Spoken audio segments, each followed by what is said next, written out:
कोई ना कोई किसी का नाम लाते हैं, लेकिन आपको भी सोचना चाहिए, आपको भी देखना चाहिए। अभी तो खाली मोदी साहब का नाम है।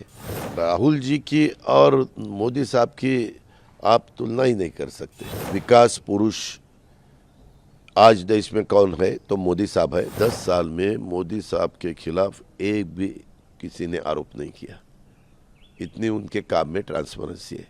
राष्ट्रीय स्तर पे जब नेतृत्व की बात आती है तो एनडीए के पास, आपके गठबंधन के पास प्रधानमंत्री मोदी का चेहरा तो है, विपक्षी गठबंधन का चेहरा नहीं है। इसको लेकर उनकी आलोचना भी होती है और लोग अपने अपने तरीके से नाम भी छोड़ते हैं। अलग अलग पार्टियां हैं, अलग अलग नेता हैं।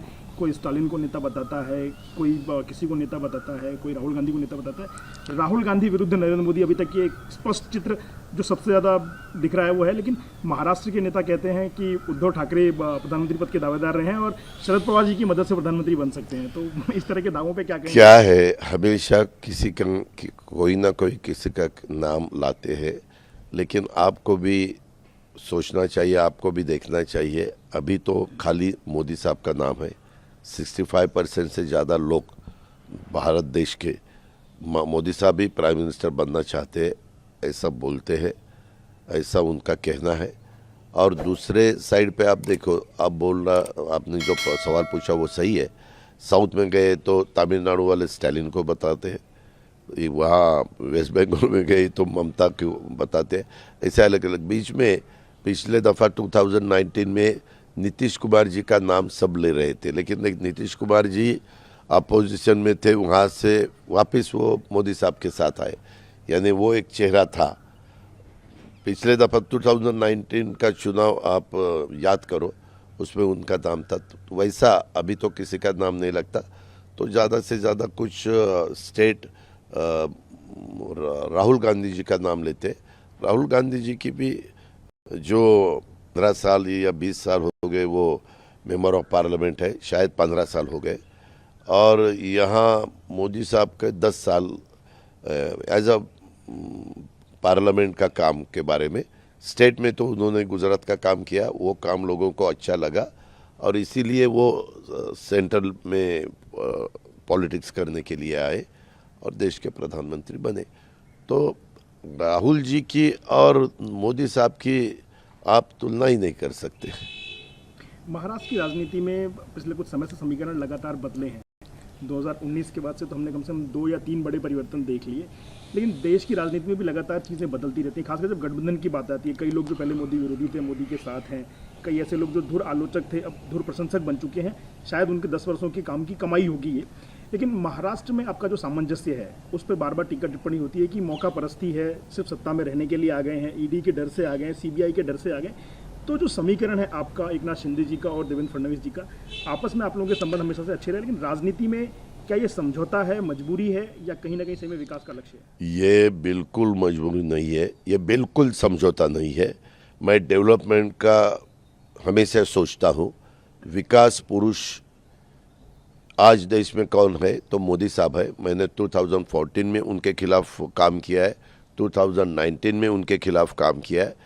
लेकिन जब 2019 में लोगों ने उनको भारी बहुमत से जिताया, तब हमने देखा कि आज आप सोचो as a common man, as a Indian man, तो आपको पता चलेगा कि 10 साल में जो काम हुआ है, मोदी साहब ने खुद कहा है कि 10 साल डॉक्टर मनमोहन सिंह जी के ज़माने में जितना काम हुआ उतना काम हमने 1 साल में किया।